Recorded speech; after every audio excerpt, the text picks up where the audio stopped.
words of President Abraham Lincoln, any nation that does not honor its heroes will not long endure. Rarely does a community have the extraordinary opportunity to hear from an American hero who embodies all that is great about America and who displayed uncommon valor in the face of overwhelming odds. Clint is the bravest of the brave. Ladies and gentlemen, please give a warm Pueblo welcome to an American hero and patriot, Clint Romesha.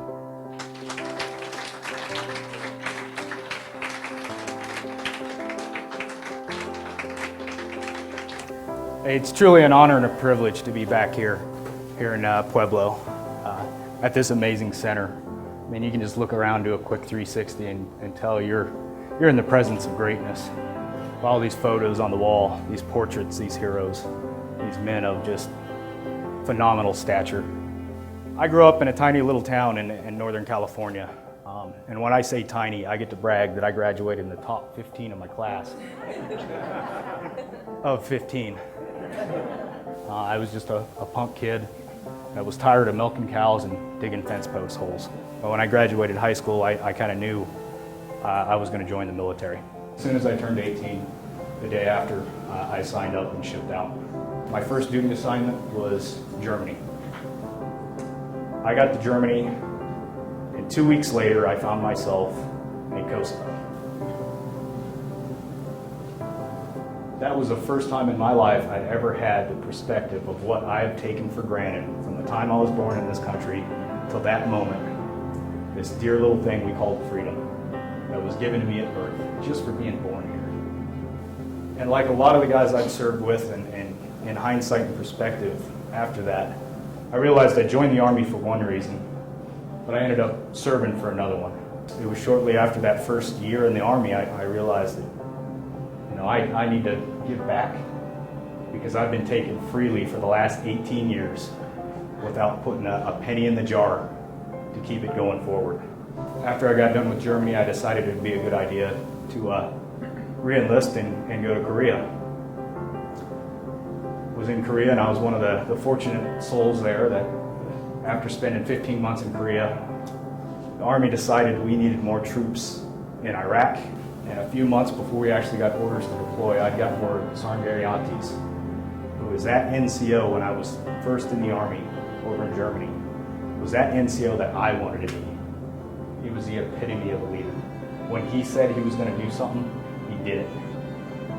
He taught me that the best leaders change their leadership style for every soldier under them. They don't expect every soldier to change to them. And that you lead by example, not fear. Sergeant Ariantes was killed over in Iraq last night. And so when we got orders to deploy, I had the option to stay with the unit or go. I went to my colonel and said, I want to go. And my colonel, as we sat there talking, he knew I was married. He knew I had a young daughter back at home. And he looked at me and he's like, well, you need to call your wife, Tammy. The next day I came into his office, reported in, and I told Colonel Joseph. I had a great conversation with Tammy last night. She's a little heartbroken, but she understands. It's something I've got to do. We get through that deployment, come back home, having some beers with my buddies, little barbecue at the house, and that story slips out. And that's when I faced my greatest challenge in the military, is when my wife looked at me and said, when did you make that phone call?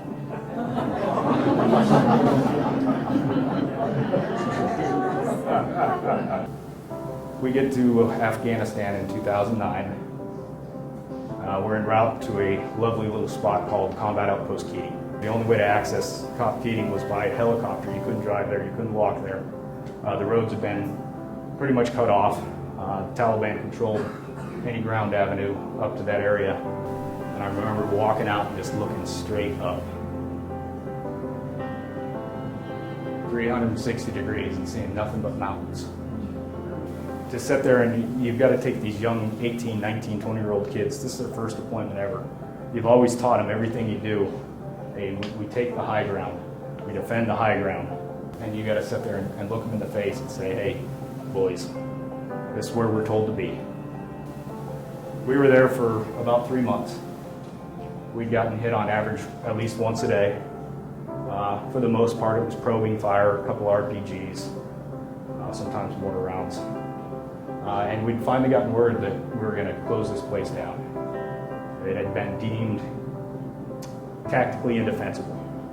No reason to be there, which was exciting. We were finally going to get to go and affect this war someplace else. Unfortunately, the Taliban on October 3rd had different plans for us. At 6 o'clock in the morning, first rounds come in. And I remember waking up, which wasn't, out of the ordinary to get shot at 6 o'clock in the morning. That was normally par for the course. But I remember waking up and listening to the gunfire coming in. And you just instantly knew this was not your average, everyday spray and pray attack. Within that first hour, they've overwhelmed our perimeter defenses. Every report was, we are taking overwhelming, accurate enemy fire. We are running out of ammo. We can no longer suppress. We need indirect fire. We need close air support. Unfortunately, the enemy had done their homework. First thing they did was they suppressed our mortars. Our aircraft coverage was over an hour away. The Afghan National Army that was with us on the east side, within first contact, all 33 of those guys took off. There was only one gun left in the fight, that was Specialist Copus. And very shortly afterwards, we had enemy Taliban fighters inside our perimeter. If you were outside, you were getting shot at. And as Gregor was there, I seen you had a 240 machine gun. And I thought to myself, I really like machine guns. So I got with Gregor and I'm like, hey bud, follow me. Grab what ammo you can, follow me. Gregory and myself were able to sneak around and get into a position. Opened up with the first 100 rounds. And I remember looking up at that hillside, and it was just like ants coming down off the mountain. There were so many of them that you go from target to target, and it just seemed like they kept coming. 3 guys came around right through our front gate, fired an RPG in the generator we're using as cover.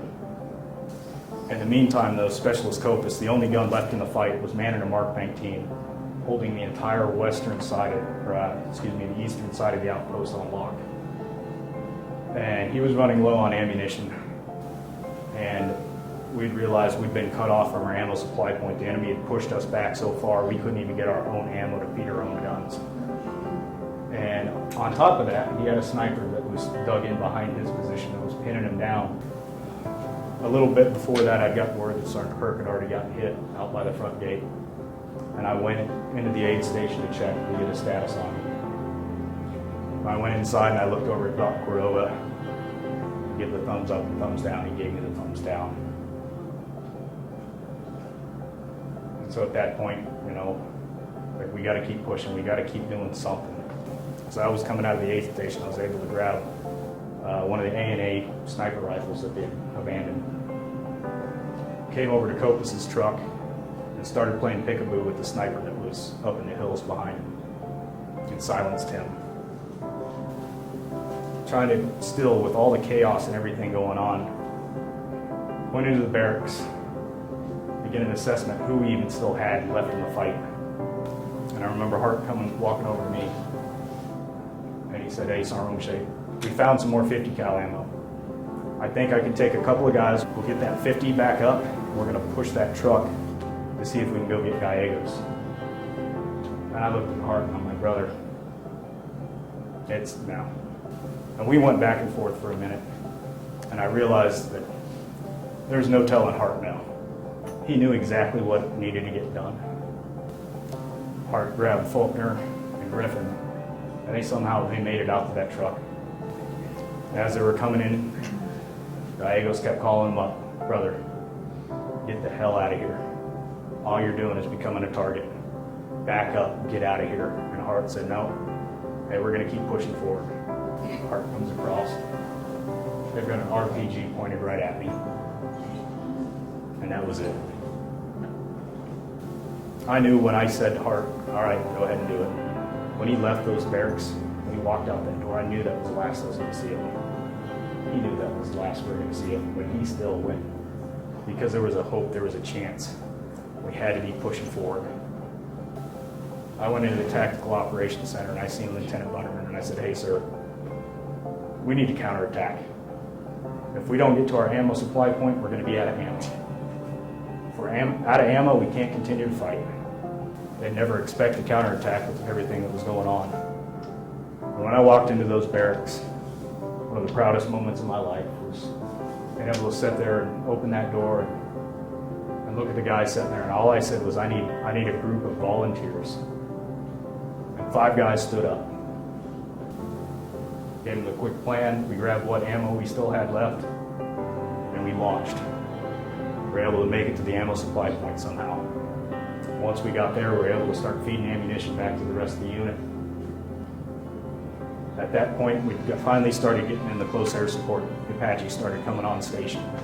Started getting the A-10s in. Larson called me up. Hey brother, got checked out with the medics. Still good to go. Headed your way, where you at? I said, I'm at the front gate. I said, what do you need? I said, I need Dr. Pepper and Camel Lights. A few minutes later, here comes Larson. 12-pack of Dr. Pepper, a carton of Camel Lights. And in the midst of everything going on, we cracked open a warm Dr. Pepper, sparked up a cigarette, took a moment, and everything just disappeared for that brief moment in time. Once we got done, we knew what we had to do. The plan became, we need to recover our fallen. So we still had enemy inside the wire, and our biggest fear was they were going to start taking our heroes. We were not going to let them take one of ours. Where were we going to find them? Pushed up and we found Martin. Pushed up a little farther, we found Gallegos. We'd gotten Griffin back, but we got to the point where we were stretched too thin. And I remember coming back and laying in our defensive position, just feeling hopeless. We had done everything, but we were still one short, where it was hard. After 13 hours, just as it was getting dark, the QRF came in. Chosen company pushed down off the mountain and started sweeping through. As they made their push through, they had found heart. And after 13 hours, we finally had full accountability on 8 guys, 8 heroes we lost that day. And Mace was still holding on. When we loaded him up on that bird, and we thought Mace was going to make it. That was a hard loss because we thought that boy was unstoppable. But we got comfort in the fact that we're pretty sure that Mace just wanted to hang out with us for the last moment he possibly could. And as I look back to it, it wasn't a day of sorrow or remorse. It was a day of pride.